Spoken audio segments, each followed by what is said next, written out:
Okay, in class today, we're going to once again consider the second order homogeneous differential equation with constant coefficients. However, in this case, we'll restrict our lesson to those examples resulting in complex roots. The roots are going to be of the form alpha plus or minus beta times j. So these are complex numbers in rectangular form. You can see that the real part alpha appears here. We have e to the alpha x. And the imaginary portion beta appears both here. We have c1 cosine beta x and here plus c2 sine beta x. Okay, so I intend to go through 4 examples with you. In the first example, it's going to be a case of just finding the general solution. Remember, what we're going to do is begin with the differential equation and immediately write the corresponding auxiliary equation. So again, from here to here, and then the problem begins. Okay, so here is problem 1. We have y double prime plus 2y prime plus 2y is 0. This means the auxiliary equation is m squared plus 2m plus 2 is 0. At this point, generally, we've checked to see whether the quadratic is factorable. In this case, we would want a product of 2 and a sum of 2. And this is not possible. So it is not a factorable quadratic. So we would turn to the quadratic equation, which is negative b plus or minus the square root of b squared minus 4ac all over 2a. And it's the value of that discriminant b squared minus 4ac that determines whether we are in case 1 or case 2 or case 3. Okay, so in the example we're looking at here, we have A is 1, B is 2, and C is 2. So A is 1, B is 2, and C is 2. So we begin by substituting into the formula. The negative of B is negative 2. Okay, now we're working out the discriminant. Okay, so to work out the discriminant, we do b squared, which is 2 squared minus 4 times a times c. In the bottom is 2 times a.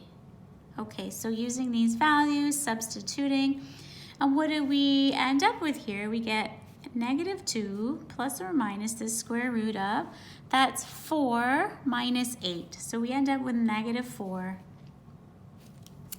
as the discriminant. And that is why we are in case 3. We have a negative number under the square root sign. Now, our goal is to write this in the form alpha plus or minus beta times j. So in order to do that, we take the square root of negative 4 and we make that 2 times j. Okay, so for an explanation about that, if you have the square root of negative 4, it's the same thing as the square root of 4 multiplied by the square root of negative 1. And the square root of 4 is 2, and the square root of negative 1 is defined to be j. Okay, so that's how we take the square root of negative 4 and make it 2j. And last thing we do is we divide each of these things now by 2. So negative 2 divided by 2 gives us negative 1 here.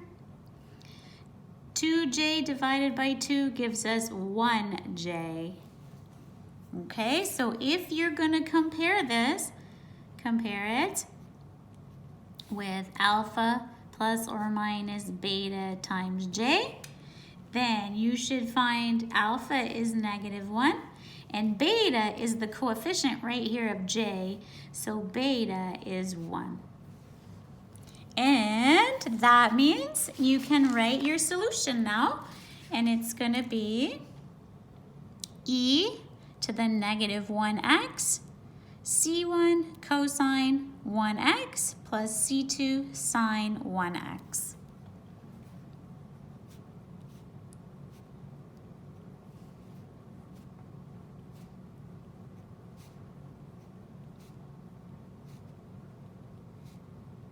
Okay, so again, substituting -1 for alpha and 1 for beta gives us this final answer here. And once again, that is called the general solution. We cannot solve for C1 and C2 because no other information was given in the problem.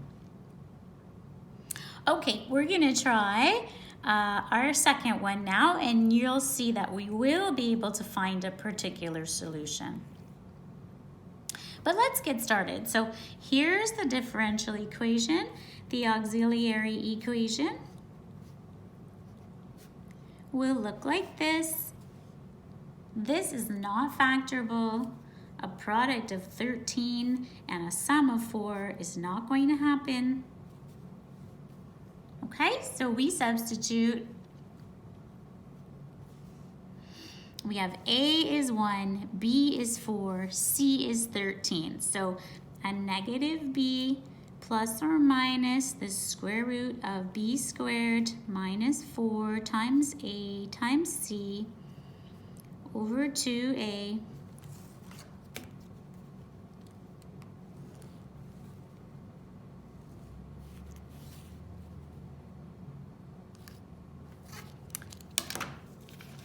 All right, so we have -4 plus or minus the square root of, now what is this going to be? That's 16 minus 52, I guess, is what we have. So that's -36.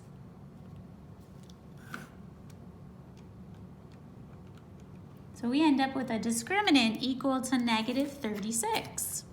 And the fact that that is a negative number is the reason that we are not in case 1. Now remember, in case 1, you would have a positive number here, so you'd end up with 2 real roots. In case 2, you would have a discriminant of 0. So when your discriminant is exactly 0, you're in case 2, which is the case of 1 repeated real root. If this were a positive number, we'd end up with 2 unequal real roots, and we'd be in case 1. But the fact that this is negative ensures that we are in the case of complex roots. Okay, so now we handle this number much as we did in the previous example. So what you do is you say, what's the square root of 36? Well, the square root of 36 is 6, and the square root of -1 is j. So we take the square root of -36 and we make it 6j.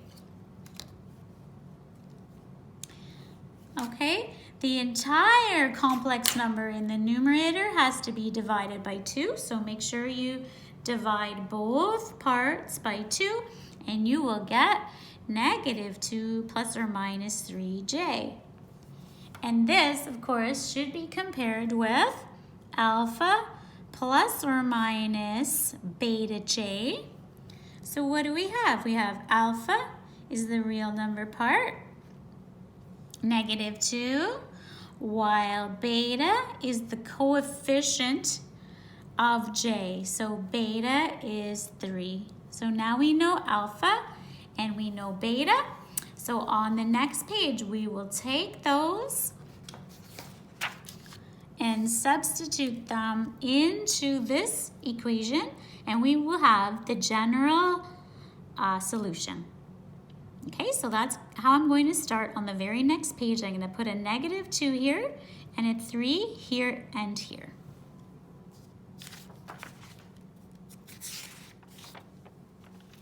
right, so e to the alpha x c1 cos beta x plus c2 sine beta, oops, beta is 3, Lisa, beta x.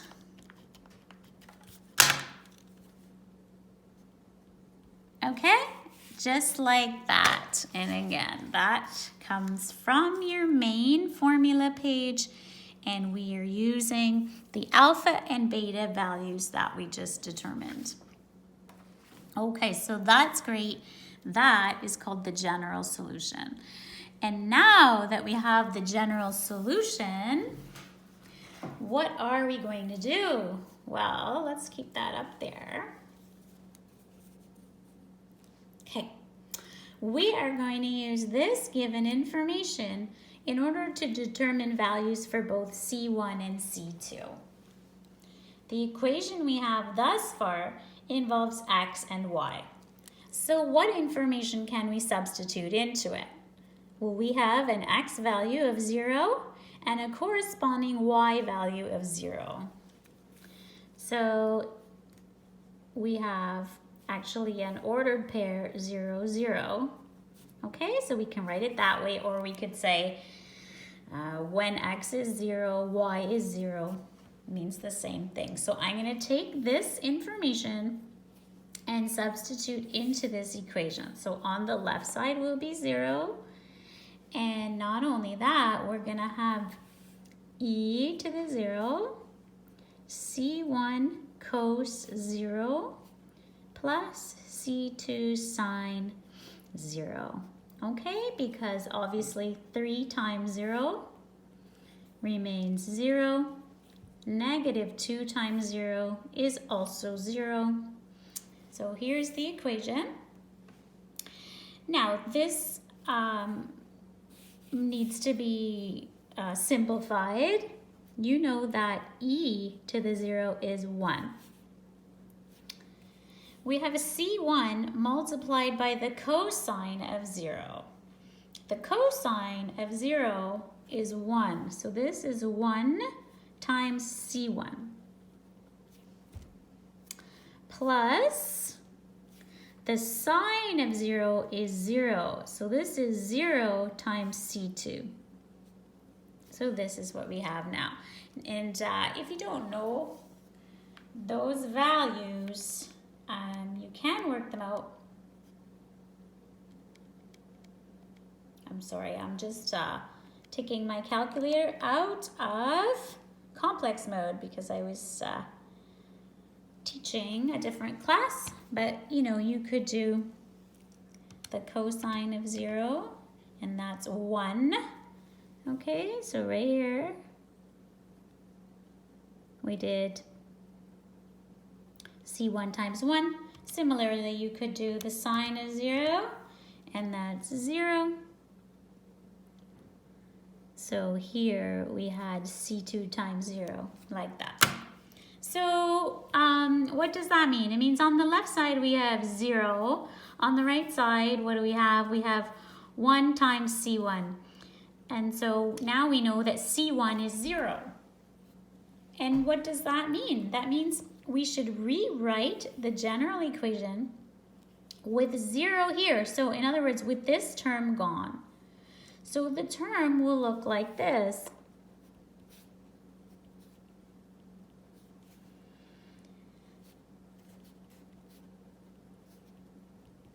Except we won't leave it like that. We'll rewrite it with this out of the way and also with the constant in the front. So c2 e to the negative 2x sine 3x is the improved general equation.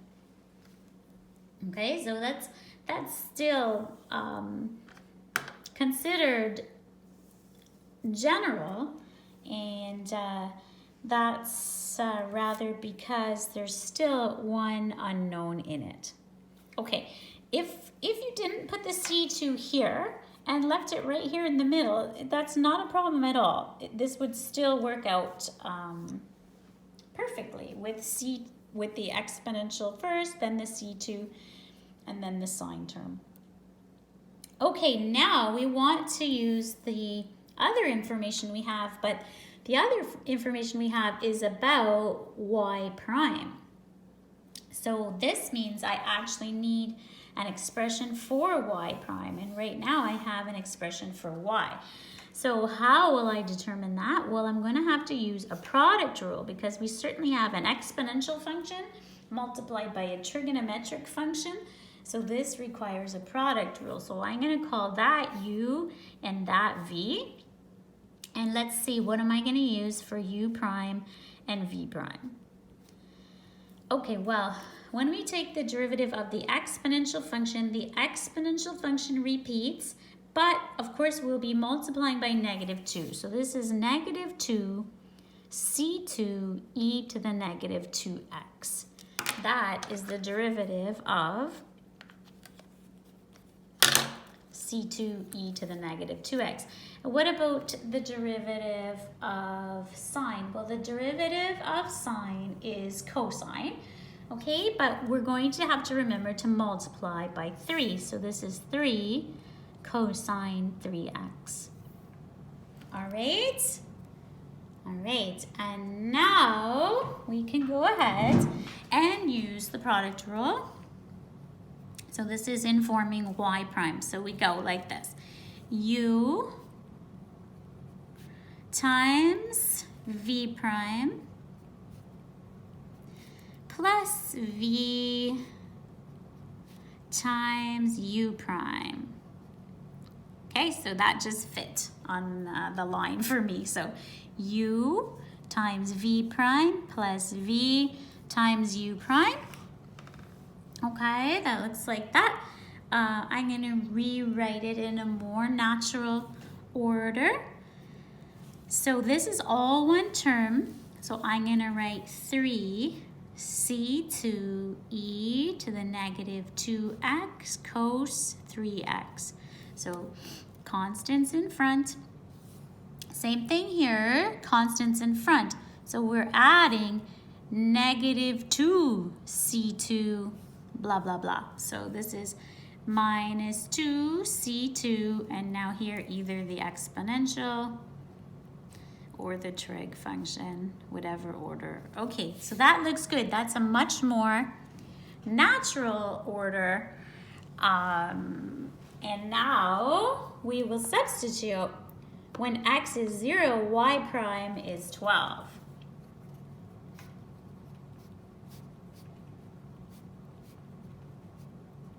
Okay, so I'm going to do that part now.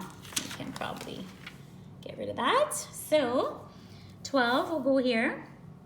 And now we substitute 0 throughout. So 3 c2 e to the 0 cos 0 minus 2 c2 e to the 0 sine 0. Okay, let's continue with that.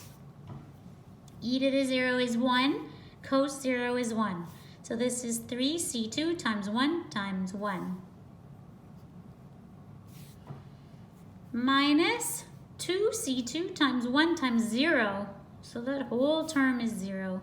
So again, we're using the fact that this is 1, this is 0, this is 1, this is 1.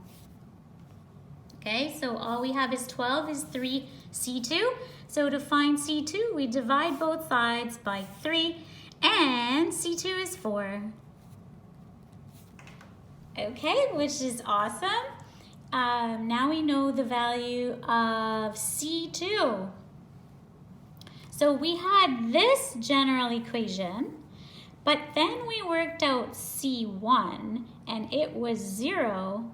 So we ended up with this new improved general equation right here. Okay, so I'm going to put a little star. That was our latest version of the general equation. Now we go back up into that equation and substitute 4. So we finally have what is called our particular solution. And that's it right there. So I'm gonna write here particular. Okay, and that was the second example that I wanted to complete with you. Okay, if you, of course, have any questions while you're going through these videos, you are encouraged to ask me, all right? And you can do that by sending me an email message. And if it's something that can't be answered through email, then we can do it through Microsoft Teams. Okay, let's go on to this problem now. And once again, look, we're going to be able to get a particular solution. So let me start. We have y double prime plus 9y is 0. Right? Comparing it with this, the middle term's missing. Okay, so compare it with this. You can see we have a is 1. We would have b is 0. And the value of c is 9. So now when you write your equation, again, you don't have that middle term.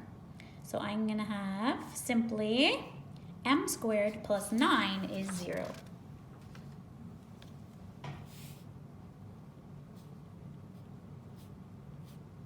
That's the correct auxiliary equation. And we could certainly use the quadratic formula here if we want. If you tried to factor it, what would you be doing? You'd be saying product of 3, sum of 0, sorry, product of 9, sum of 0, product of 9, sum of 0, yes, which you can do, actually. Or you could use the quadratic formula here as well.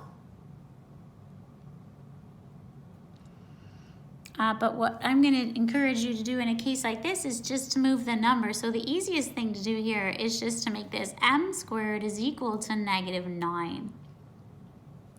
From which you get m is equal to the square root of negative 9.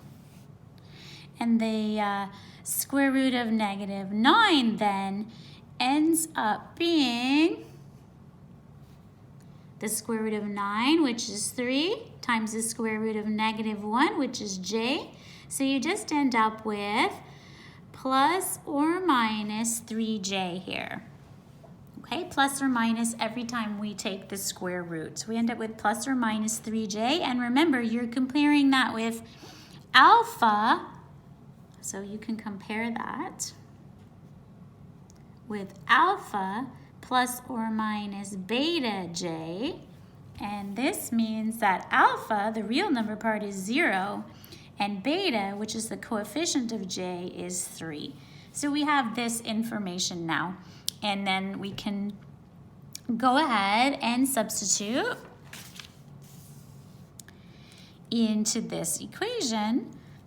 Okay, so the solution is e to the 0 c1 cos 3x plus c2 sine 3x, just like that.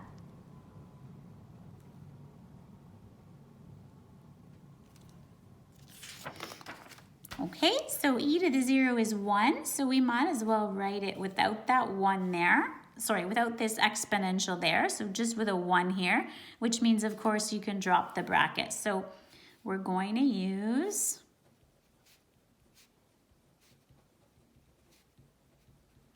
c1 cos 3x plus c2 sine 3x as the general solution, just like that.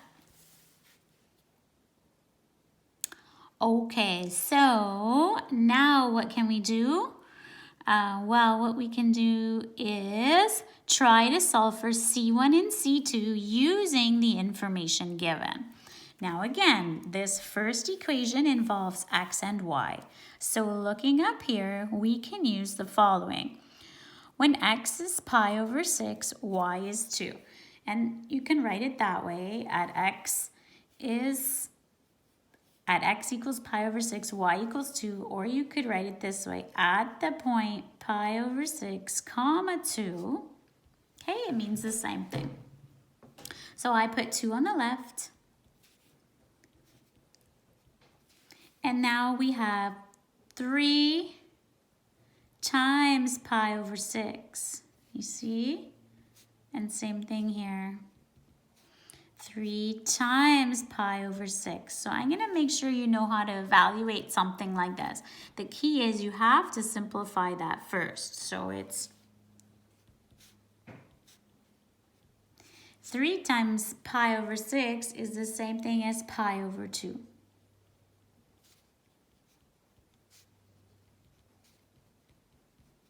All right, and if you don't know those values because you don't know the graphs, then you can use your calculator to evaluate them. Okay, so we're going to work out cosine pi over 2 right now. So make sure you're in radians though, and you just can do something like this. Cosine pi over 2, all right? So that's 0. And we might as well do the other one as well. Sine pi over 2, that's a 1. So this is a 0 right there, and this is a 1. So if we continue working here, then what are we going to get? We're going to get 2 equals C1 times 0 is 0, plus C2 times 1 is C2. Now we know the value of C2. So we go into the general equation. Where the C2 is, I will put a 2.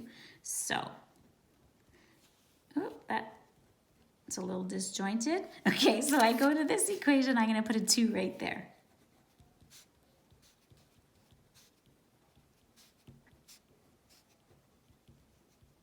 Super. And now continuing, I want to solve for C1. Now what can I use?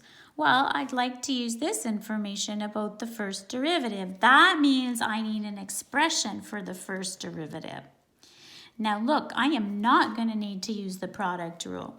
This is just one function of x added to another function of x. So the derivative is found just by taking the derivative of each term. So the derivative of cosine is negative sine. So this will be negative 3 C1 sine 3x, like that. Plus, the derivative of sine is positive cosine, but you will have to multiply by 3. So you get 2 times 3, or 6 cos 3x. Okay, so again, the derivative of cos 3x is negative 3 sine 3x. The derivative of sine 3x is 3 cos 3x. So here's our y prime expression. Now, we can't write this as an ordered pair. Ordered pairs are for when you have x, y, right? So, but this is a y prime value. You can't write that in an ordered pair, but you can write when x is pi over 6, y prime is 0. Okay, so let's do that. So it means I'm going to have 0 here. And now again, it's 3 times pi over 6, which is pi over 2. And here again, 3 times pi over 6 is pi over 2. The cosine of pi over 2 is still 0. The sine of pi over 2 is still 1. Okay, so what do we have now? The left side is 0. On the right side, we have negative 3c1 times 1 plus nothing. So the value of c1 is 0 divided by negative 3. The value of c1, therefore, is 0. So I go to my latest version of that solution, which is still considered a general solution, although less general than this one, because it does have one constant specified. Now we put 0 right there for C1. So what does that mean? We're going to end up with this term gone, and we have as our final particular solution, y is equal to 2 times the sine of 3x. Okay, great. So that was example 3. I think I'll do one more with you, okay? Just to be sure everyone's solid on this. So here's our final example for today's lesson. We have this time y prime is the square root of 15 at the point 0, 0. So let me get started. I want to just go back here just one more time. Remember when we were doing this question and I said that you could try factoring it? You'd say, I need a product of 9 and a sum of 0. And of course, that's not possible, right? To get a product of 9, you could use 3 and 3, but that would be a sum of 6. Or to get a 9, you could use a 9 and a 1, but that would be a sum of 10. Right? So it wasn't factorable. You could use the quadratic formula if you like, but I just wanted to show you that you could do it this way very quickly as well. If you used the quadratic formula, you'd find that you'd get 0 plus or minus the square root of negative 9 in the numerator, and the denominator would be 2.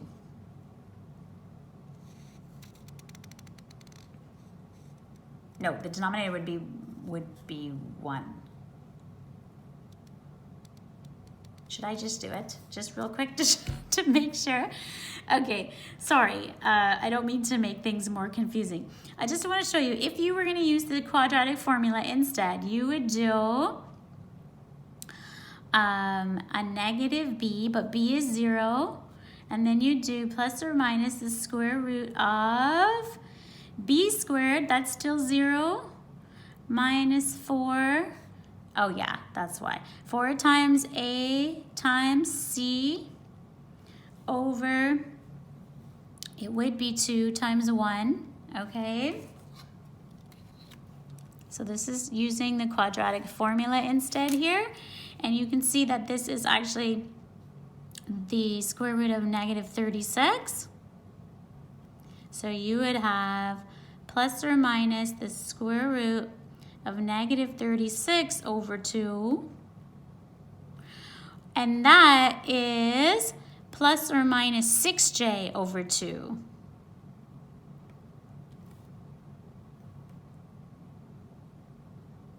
Which, of course, is the exact same thing we end up with here, plus or minus 3j. Okay, so again, sorry to go back to that. I just wanted to make sure there wasn't any confusion. It cannot be factored. You can use the quadratic formula just fine, and you'd get the exact same alpha and beta, although I like this way even better. It's a little more concise, perhaps. Okay? Okay. Final example. So let's go ahead here.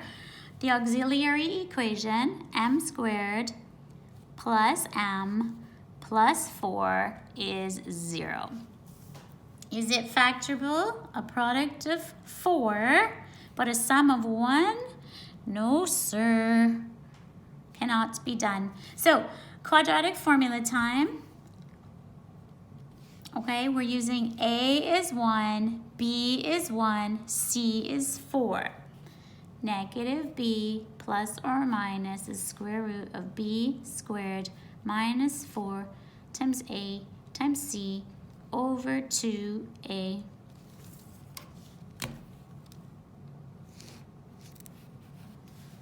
Oops, of course this goes all the way across.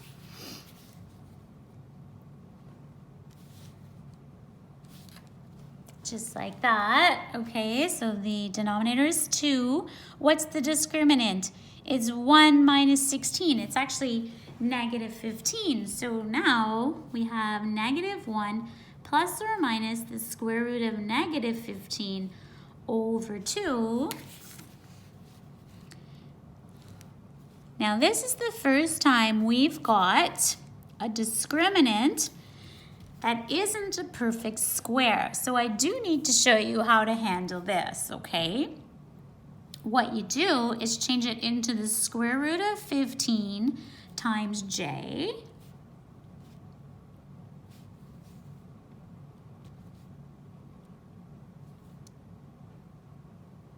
Okay, so it's the square root of 15 times j. But then we have to certainly remember that 2 is underneath both of these. So you get negative 1 over 2 plus or minus square root 15 over 2 times j. So you have to handle it like that so that you can compare it with alpha plus or minus beta j. Okay, so this is the first time we don't have a perfect square there. Keep it just like this. Square root of 15 times j. Make sure you divide both real and imaginary parts by 2. And in this way, you get alpha is negative 1/2 and beta is root 15 over 2. Just like that. Okay, now into this, we put negative 1/2 for alpha, and for beta, square root 15 over 2, and that gives us the following. So it's negative 1/2 times x, or negative x over 2, of course, would be the same.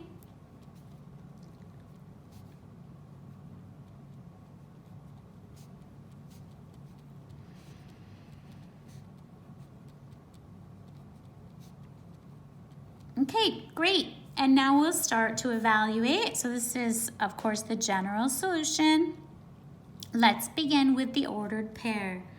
At 0, 0, what will happen? Well, we'll have 0 there. This becomes e to the 0, c1 cos 0, plus c2 sine 0. All right, cos 0 is 1. But sine 0 is 0, so this term's gone. And here we have a 1, and here we have a 1. So what do we end up with? We end up with c1 is 0. Okay, because we have 1 times c1 times 1. So c1 is 0. So that's quite huge. That means we take the equation and we get rid of this term right here, right away. Now, when that term's gone, we have this multiplied by this. If you want the C2 to go into the front of it, you can, or you can leave it where it is. Last time I brought it to the front, I don't know what you guys like better. Should I show you that you can leave it where it is?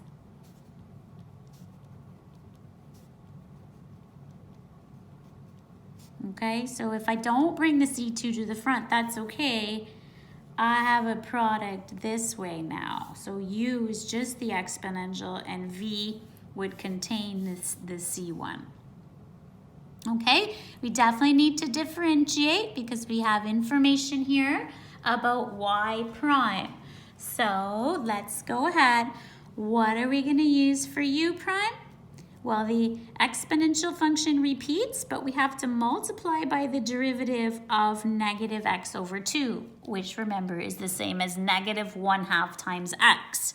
So it's negative 1/2 e to the negative 1/2 x. Okay, what about the derivative of v? Well, sine becomes cosine, but we have to multiply by the root 15 over 2. So root 15 over 2, c2, cosine root 15 over 2x, just like that. Okay, here we go. Product rule.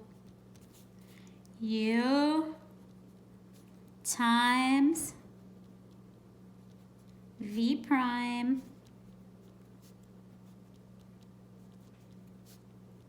plus v times u prime. Just like that, okay? Let's take a look again. U, v prime plus v u prime. Looks good. And certainly you can common factor here, but it's not strictly necessary since we're substituting into it. In fact, we're going to use the x value of 0 with the y prime value of root 15. So when x is 0, y prime is root 15. Let's see what that does for us. Root 15, of course, is the left.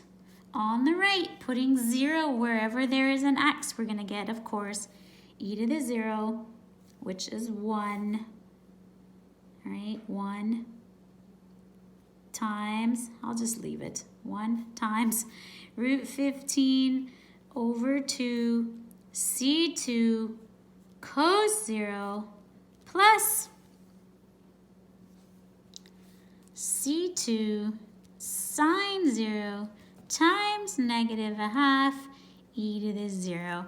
And the key here is that the sine of 0 is 0, so this whole term is gone. So we're left with this term, which is 1 times 1, 1 times 1, times root 15 over 2 times c2. So we have root 15 is root 15 over 2 times c2. Okay? Okay, so how do you determine c2? You divide this by this. Okay, so in order to figure out the value of c2, you would be taking root 15 and dividing it by root 15 over 2. And that's the same as taking root 15 and multiplying it by 2 over root 15. So when you divide by a fraction, of course, it's the same as multiplying by its reciprocal. So we end up with c2 is 2. c2 is 2. And so what can we do from there? We can write our final answer. So we go back to, where is our latest general equation? After, it's here, right? After we had our general equation, sorry. After the general equation, we used the ordered pair. We figured out C1 and we got this new and improved general equation with only one unknown. Now we've taken it and determined C2. So we go here, and we get to substitute. C2 is 2, but now I insist you don't leave the 2 there. The 2 goes in the front. So y is 2, e to the negative x over 2 times the sine of root 15 over 2 times x. Woohoo, finished. Happy. Okay.